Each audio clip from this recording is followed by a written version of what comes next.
네, 요즘 뭐 주변의 그 정황들이 불안해요. 미국의 그 보스턴 마라톤에서 또 테러 폭발 사고가 있었고요. 오늘은 또 잠시 말씀드렸습니다만 미국 그 텍사스에서 비료 공장이 폭발했다는 얘기인데 사상자가 꽤 있는 것 같아요. 뭐 60명 부상, 200명 부상, 사망 얘기도 나오는데 테러인지 아닌지는 아직은 모르겠다는 얘기인 것 같고요.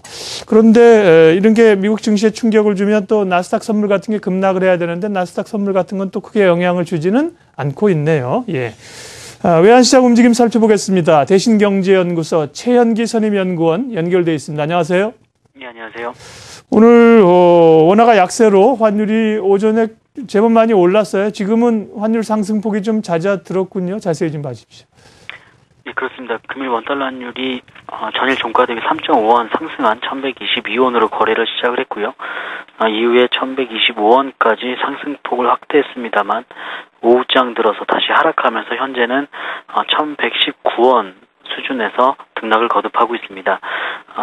연이틀 그 원달러 환율이 하락을 했습니다만 사실 장중의 변동성이 상당히 좀 높게 나타났었고요. 특히나 이제 1110원 부근에서는 저점 인식이 좀 강화되고 있고요. 반면에 1120원 선을 상회하는 구간에서는 역시나 좀 상단이 좀 제한적인 그런 양상을 좀 띠고 있는 상황입니다.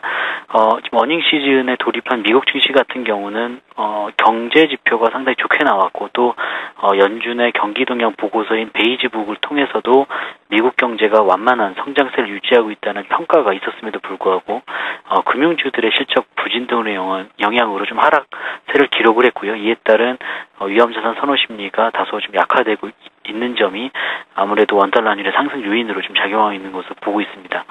일단 원달러 환율의 상승 압력은 좀 유지될 가능성이 높아 보입니다. 뭐 최근 국내 증시뿐만 아니라 채권 시장에서도 외국인 자금이 좀 이탈이 되고 있고요. 또 하나는 그 엔화의 그 약세가 또 최근에 주춤했다가 다시 또 98엔대까지 상승하는 등 엔화 약세가 지속이 되고 있다는 점도 국내 증시의 투자 심리 약화와 또 외환 당국의 개입 경계 심리를 강화시키고 있다는 점에서 환율의 하방 경직성을 좀 지지해주고 있다고 보고 있습니다. 다만 이제 어제는 많이 출회가 되지 않은 것으로 추정되고 있지만 1120원 선에서는 그 수출업체의 내고 물량이 좀 출회될 수 있다는 점에서 상단은 역시 좀 제한적일 것으로 보고 있고요. 앞으로의 그 이벤트를 살펴보면 18일, 19일에 G20 재무장관 중앙은행 총재 회의를 앞두고 있기 때문에 지난 주말에 발표된 그 미국 재무부 환율 보고서에서도 잠시 언급된 내용이었지만 일본 외환당국, 일본의 엔화 약세를 유도하는 정책과 국내 외환당국의 어떤 개입 경계 심림에 대해서 좀 우려하는 그런 목소리가 나올 경우에는 원달러 환율이 좀 G20 회의 이후에는 좀 추가적으로 하락할 가능성이 좀 있어 보이고요.